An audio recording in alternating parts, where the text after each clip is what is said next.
നമ്മളൊരു റിലേഷൻഷിപ്പിലായിരിക്കുന്ന സമയത്ത് ഒരേ കാര്യം സ്ത്രീകൾ പറയുമ്പോഴും പുരുഷന്മാർ പറയുമ്പോഴും ഇതിൻ്റെ അർത്ഥത്തിലും അതുപോലെ തീവ്രതയിലും പല വ്യത്യാസങ്ങളുണ്ട്. ഉദാഹരണത്തിന്, ഒരു സ്ത്രീ പുരുഷനോട് പറയാണ് നിങ്ങൾക്ക് ഈ ഡ്രസ്സ് ഇട്ട് കഴിഞ്ഞാൽ നല്ല അടിപൊളിയായിട്ടുണ്ടാവും എന്ന് പറയുകയാണെങ്കിൽ അത് കെയറിങ് കൊണ്ടാണ്.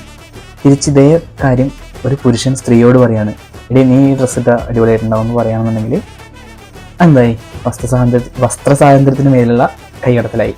അതേപോലെ ഒരു പുരുഷൻ സ്ത്രീയോട് പറയാണ് നീ നിന്റെ ഫ്രണ്ട്സിനോട് പോകുന്നത് എനിക്ക് ഇഷ്ടമല്ല എന്ന് പറയുകയാണെങ്കിൽ അത് സ്വാതന്ത്ര്യത്തിൽ കൈകടത്തലായി.